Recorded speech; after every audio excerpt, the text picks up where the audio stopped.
ওং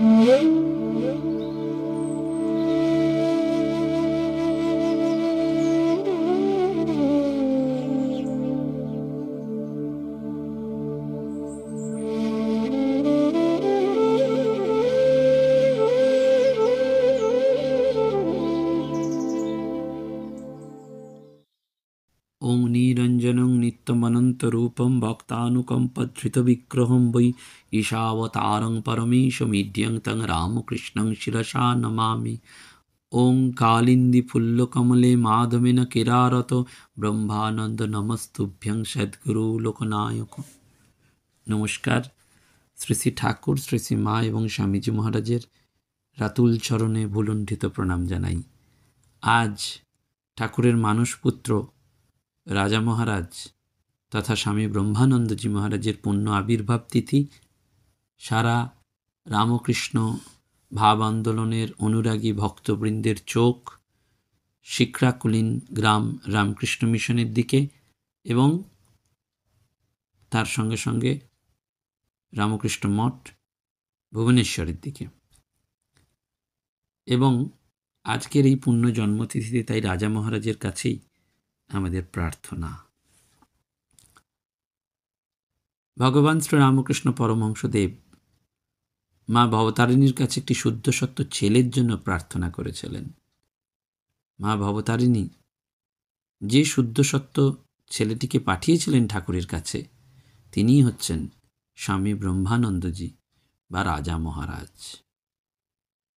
রামকৃষ্ণ সংঘে রাজা মহারাজ ঠাকুরের মানসপুত্র নামেই পরিচিত এবং স্বামীজি তার নাম দিয়েছিলেন রাজা, কারণ তিনি একটা রাজ্য চালাতে পারেন এবং রামকৃষ্ণ রাজ্য সুষ্ঠুভাবে চালিয়েও ছিলেন তিনি 25 বছর।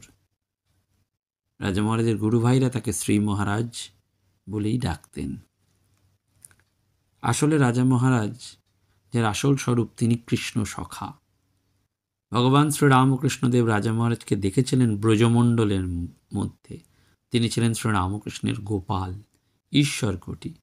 স্বামীজি স্বয়ং বলছেন, রাজার আধ্যাত্মিকতা আঁকড়ে পাওয়া যায় না। এবং রাজা মহারাজ সম্পর্কে ঠাকুরেরও অত্যন্ত উচ্চ ধারণা। একেবারে রহস্য উন্মোচন করে তিনি বলছেন, নিত্য সিদ্ধ আলাদা থাক। যেমন অরণি কাঠ, একটু ঘষলেই আগুন, আবার না ঘষলেও হয়। একটু সাধন করলেই নিত্য সিদ্ধ ভগবান লাভ করে, আবার সাধন না করলেও পায়। এই রাজা মহারাজের জন্ম আমরা প্রত্যেকেই জানি যে তিনি বসিরহাটের কাছে যে শিক্রাকুলিন গ্রাম, সেখানেই তার আবির্ভাব এবং ছোট বয়স থেকেই তার ছিল ঈশ্বর প্রীতির ভাব। নিজের হাতে তিনি কালী প্রতিমা গড়ে বালক সঙ্গীদের নিয়ে পুজো খেলতেন। গ্রামের পথে পথে শ্যামা সঙ্গীত গেয়ে বেড়াতেন এবং বাড়ির পাশে নিজের বংশের দুর্গাপুজোর দালানে পুজোর সময় পুজো দেখতে দেখতে তন্ময় হয়ে যেতেন, যেন নিজেকে একটা অজানা রাজ্যে হারিয়ে ফেলতেন। আবার গ্রামের সংলগ্ন দক্ষিণ মাঠে পীরের দরগায় নির্জনে যোগীর মতন গিয়ে অবস্থান করতেন। এইভাবেই তিনি তার অধ্যাত্ম জীবনযাত্রা যেন শুরু করেছিলেন। পরবর্তীকালে ঠাকুরের পূত সান্নিধ্যে এসে তার কৃপা লাভে ধন্য হয়েছিলেন এবং ঠাকুরের অন্তর্ধানের পরেও তিনি কঠোর সাধনায় নিমগ্ন হয়েছিলেন। রাজা মহারাজ যখন বৃন্দাবনে তপস্যায় নিমগ্ন, তখন বিজয়কৃষ্ণ গোস্বামী তাকে একদিন জিজ্ঞাসা করেছিলেন যে, পরমহংসদেব আপনাকে তো সব রকম সাধন, ভজন, অনুভূতি, দর্শন আদি করিয়ে দিয়েছেন, তবে আপনি কেন আবার কঠোর সাধনা এখন করছেন? তখন রাজা মহারাজ বলেছিলেন, তার কৃপায় যেসব অনুভূতি বা দর্শন হয়েছে সেগুলি আয়ত্ত করার চেষ্টা করছি। এবং রাজা মহারাজের কঠোর তপস্যা সম্বন্ধে সুবোধানন্দজিও একদিন তাকে জিজ্ঞাসা করেছিলেন যে, আপনি এত ধ্যান জপ করছেন কেন? আপনাকে তো ঠাকুর সবই করে দিয়েছেন, তবে এত সাধনা কিসের জন্য? তখন রাজা মহারাজ তারকে গম্ভীরভাবে উত্তর দিয়েছিলেন, ওরে খোকা, তিনি যে জিনিস দিয়েছেন, যে সম্পত্তির অধিকারী করেছেন, সেটা আমাকে বুঝে নিতে হবে তো। এবং রাজা মহারাজের এই তপস্যার যে গুরু তাৎপর্যই হচ্ছে সংঘের অধ্যাত্ম চেতনাকে সদা সক্রিয় রাখা। একেবারে সেজন্য রাজা মহারাজও বারবার বলতেন, জীবনের উদ্দেশ্য ভগবান লাভ, কর্মজীবনের উদ্দেশ্য নয়, তবে নিষ্কাম কর্ম একটা উপায়। বারবার বলেছেন সাধন ভজন সম্পর্কে, খুব নিষ্ঠা করে সাধন ভজন করো, একদিনও বাদ দিবি নে, ভালো লাগুক আর নাই লাগুক নিয়মিত সময়ে আসন করে বসবি। এই নিষ্ঠার সহিত অন্তত 3 বৎসর যদি করতে পারিস, তখন দেখবি ভগবানের ওপর একটা প্রীতি আসবে। বারবার বলছেন, খুব জপ করো বাবা, খুব জপ করো, কলিতে জপই হচ্ছে সহজ উপায়। এই যুগে যোগ জাগ করা বড় কঠিন। জপ করতে করতেই মন স্থির হয়ে ইষ্টতে লয় হয়ে যায়। এবং এই রাজা মহারাজের ছিল করুণা, একেবারে কৃপা। মতীশ্বর টাবু নামে এক ব্যক্তি রাজা মহারাজের সেবা করতেন এবং রাতে বলরাম মন্দিরে বিশ্রাম করবার অসুবিধা সত্ত্বেও তিনি রাত্রিবাস করতেন। কিন্তু ঘটনাচক্রে একদিন তার জীবনে একটা অবাঞ্ছিত ব্যাপার ঘটে যায় এবং তিনি রাজা মহারাজের কাছে আসতে লজ্জা বোধ করেন। চুপিসারে মহারাজের ঘরে উঁকি দিয়ে দেখে চলে যাওয়ার উদ্যোগ যেই একদিন করছেন, রাজা মহারাজ দেখতে পেয়েছেন। বলছেন, আরে টাবু যে হঠাৎ এ সময়? সে তখন আড়ষ্ট হয়ে গেছে, পিছিয়ে যেতে চাইছে। তখন রাজা মহারাজ বলছেন, বড় শিংওয়ালা মোষ দেখেছিস? সেই মতীশ্বর টাবু বলছে, হ্যাঁ মহারাজ। রাজা মহারাজ তখন হাত প্রসারিত করে বলছেন, কত বড় শিং দেখেছিস? এর চেয়ে আরো বড় মোষের শিং আছে। মহারাজ হাত দেখালেন এবং বললেন, এত মোটা, ইয়া বড় শিং। তারপরেই বললেন, আচ্ছা বলতে পারিস, সেই মোষের শিংয়ের ওপর যদি অনেকগুলো মশা বসে, মোষ কি জানতে পারে না তার কষ্ট বোধ হয়? আমাদেরও তেমন জানবি। অর্থাৎ এই যেন নিজের স্বরূপটিকে তিনি উদ্ঘাটিত করে দিলেন। এবং রাজা মহারাজেরও ইচ্ছা ছিল উত্তরাখণ্ডে শারদানন্দজি প্রমুখ অন্যান্য গুরু ভাইদের সাথে সেবা করার, এই তপস্যা করার। কিন্তু তিনি ওঙ্কারনাথে এলেন খোকা মহারাজের সাথে এবং এই তপস্যা করার সময় তিনি একটানা 6 দিন একেবারে সমাধিতে বুঁদ হয়েছিলেন।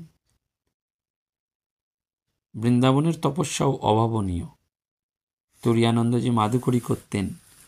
একদিন কয়েকটা রুটি জুটল ভিক্ষায়, সেইটাই রাজা মহারাজকে খেতে দিলেন আর কেঁদে কেঁদে বললেন, মহারাজ আপনাকে ঠাকুর কত আদর যত্ন করতেন, ক্ষীর ননি খাওয়াতেন, আর আজকে আপনাকে আমরা শুকনো রুটি খাওয়াচ্ছি। কিন্তু মহারাজের এইসব দিকে একেবারেই দৃষ্টি ছিল না এবং এই সময় তার তপস্যার এতই দৃঢ়তা ছিল যে হরি মহারাজ বলছেন যে ব্রহ্মানন্দজি তো বেশ ত্যাগী পুরুষ ছিলেন, কঠোর সাধন ভজন তার প্রিয় ছিল। তো মাঝে মধ্যেই তিনি গম্ভীর হয়ে যেতেন, কথাবার্তা বন্ধ করে দিতেন। একদিন এরকম করেছেন, বোঝাও যাচ্ছে না। তো হঠাৎ একদিন তুরীয়ানন্দজি রাজা মহারাজকে বললেন, আজ আর ভিক্ষায় যাব না, দেখি রাধারানী আমাদের খাওয়ান কিনা। দুজনেই ধ্যানে মগ্ন হলেন। পুরোটা দিন কেটে গেল। সত্যি সত্যি দেখা গেল পরের দিন জনৈক ভক্ত অযাচিতভাবে অনেক খাবার নিয়ে এলেন। রাধারানী তাদের খাওয়ালেন। তারা রাধারানীর কৃপা অনুভব করলেন। এই রাজা মহারাজের শেষ তপস্যার স্থান ছিল বৃন্দাবনে। তখন সময়টা 1903 সালের শেষ ভাগ। প্রায় 2.5 মাস হরি মহারাজ এবং রাজা মহারাজ তপস্যায় ডুবে গিয়েছেন। রাত 12টার আগে ঘুম থেকে উঠতেন, তারপর ধ্যান। একেবারে সৌম্য মূর্তির বাবাজিকে দর্শন করলেন, বুঝতে পারলেন তাদের সেই বড় কোনো মহাত্মা সূক্ষ্ম শরীরে বিরাজ করছেন এবং সাধককে নানানভাবে অনুভূতি দর্শন করিয়ে দিচ্ছেন। তপস্যার জন্য রাজা মহারাজ 3টি সূত্র দিয়েছেন। তিনি বলতেন আসল তপস্যা 3টি জিনিসের ওপর প্রতিষ্ঠিত। প্রথম সত্যাশ্রয়ী হতে হবে, দ্বিতীয় কাম জয়ী হতে হবে, তিনটি বাসনা জয়ী হতে হবে। এই তিনটি পালন করতেই হবে। এইগুলি জীবনে ফলানো বা সাধন আসল তপস্যা। এবং রাজা মহারাজ যে আশ্রমে যেতেন সেখানে সুদীর্ঘকাল থাকতেন। তখন আশ্রমের পরিবেশই যেন বদলে যেত। অল্প কথা বলতেন, প্রশ্ন করলে উত্তর দিতেন, কিন্তু জপ, ধ্যান, কীর্তনের প্রবাহ বইয়ে দিতেন। নিজেও করতেন, অপরও করাতেন, অন্যদেরও করাতেন। অর্থাৎ আশ্রমে একদিকে তপস্যার ভাবের বন্যার সঙ্গে সঙ্গে স্বামীজির শিবজ্ঞানী জীবসেবার কর্মপ্রবাহের স্রোত বইত। এবং সেই জন্য রাজা মহারাজ বলতেন যে অন্তরে যারা সৎ হবার যত চেষ্টা করে, সাধনা করে, বাইরের জগৎ থেকে তাদের তত বেশি ধাক্কা আসে। এরা যদি ঠাকুরের নাম নিয়ে পড়ে থাকতে পারে তো গুরু কৃপায় সব হয়ে যাবে। এবং রাজা মহারাজের ব্যক্তিত্বেই ছিল এক অসাধারণ হিমালয় সদৃশ্য গাম্ভীর্য। তিনি যখন গম্ভীর হতেন কেউ সামনে বসে কথা বলার সাহস পেত না। আবার এই আধ্যাত্মিক ব্যক্তিত্ব যখন রঙ্গ তামাশা করতেন তখন উপস্থিত সবাই হাসতে হাসতে গড়াগড়ি খেত, মাটিতে একেবারে লুটোপুটি খেত। মনের সাধন সম্পর্কে সেজন্য বারবার বলতেন রাজা মহারাজ, প্রত্যহ কিছু কিছু ধ্যান জপ করবে, কোনো দিন বাদ নয়।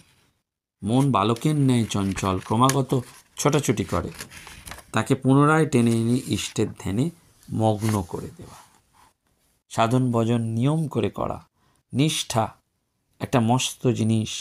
নিষ্ঠা না থাকলে কোনো কাজে সাকসেসফুল হওয়া যায় না। এবং সমস্ত বিষয় একটা নিয়ম করার কথা রাজা মহারাজ বলছেন। এতটা সময় ধ্যান করব, এতটা সময় জপ করব, এতটা সময় পড়ব, এতটা সময় ঘুমাবো। ইরেগুলার লাইফ হলে কোনো কাজে কৃতকার্য হওয়া যায় না। রেগুলেটেড লাইফ শারীরিক এবং মানসিক ডেভেলপমেন্টের একমাত্র উপায়। মনের আসক্তি ত্যাগই ত্যাগ। হাজার জিনিস আসুক না কেন, আসক্তি না থাকলে কিছুই নয়। আবার কিছুই নেই কিন্তু আসক্তি থাকলে সবই রইল। সাধনার দ্বারা মনটাকে ট্রান্সপারেন্ট করতে হয়, তা না হলে ভগবানের প্রতিবিম্ব পড়ে না। বারবার বলছেন যে নানান কাজ যদি না করা যায় তাহলে কুচিন্তা, বাজে চিন্তা আসবে। সেই জন্য তার চেয়ে ভালো কাজ করা ভালো। ঈশ্বর অনুভূতির জন্য তিনটে জিনিসের প্রয়োজন হয়: পুরুষকার, শরণাগতি এবং কৃপা।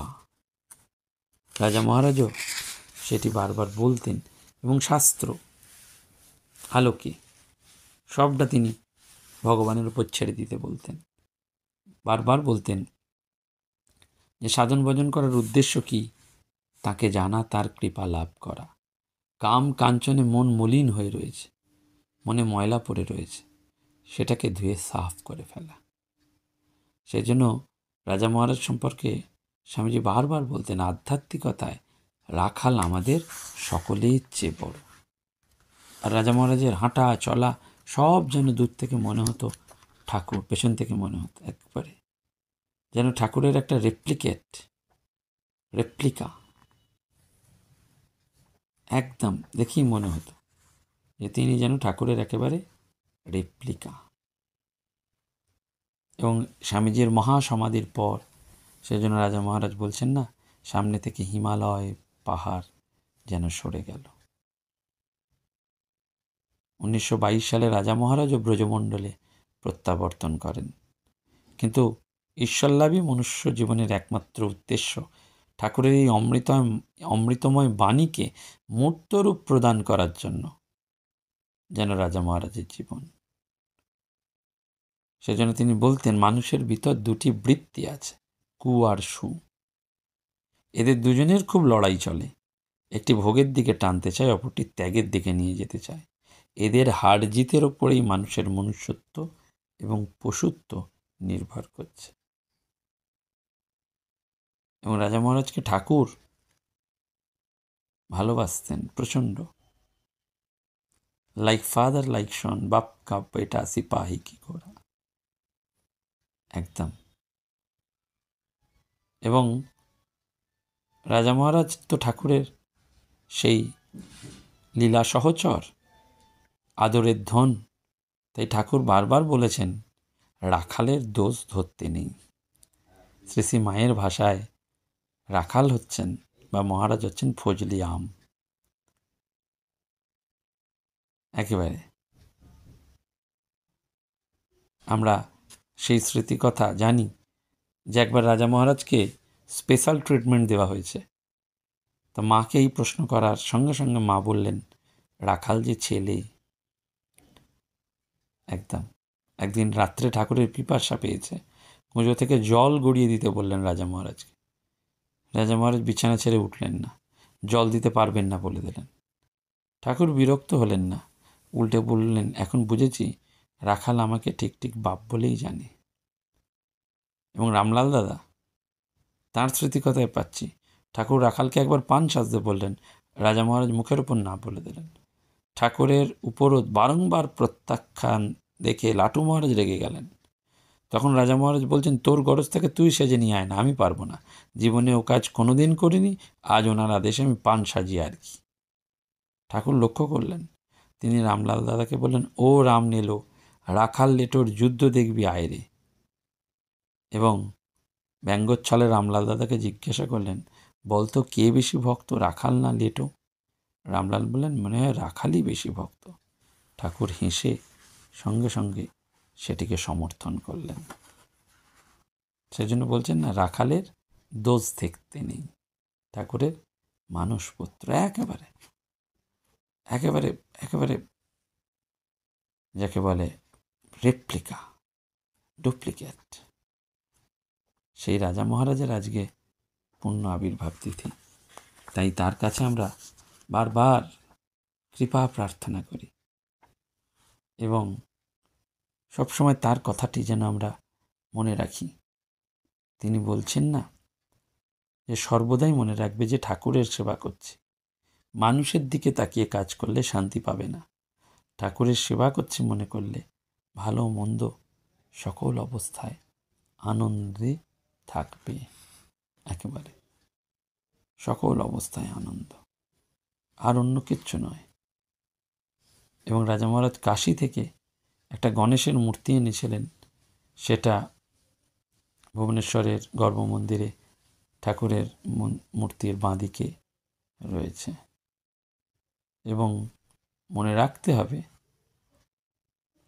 যে রাজা মহারাজের একনিষ্ঠ সেবক সূর্য মহারাজ বলেছিলেন যে মহারাজ শ্রী শ্রী ঠাকুরের আবির্ভাবের তাৎপর্যের উপর খুব জোর দিতেন।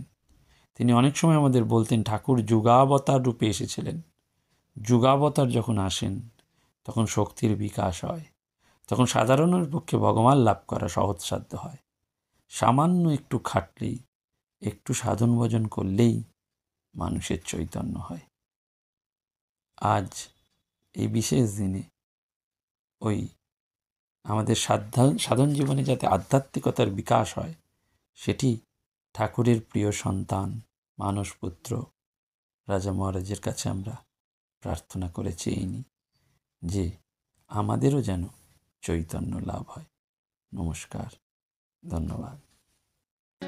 প্রাণারাম প্রাণারাম প্রাণারাম প্রাণারাম প্রাণারাম প্রাণারাম।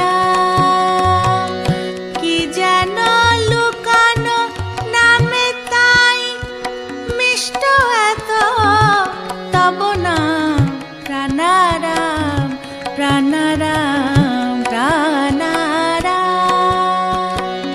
প্রাণারাম প্রাণারাম।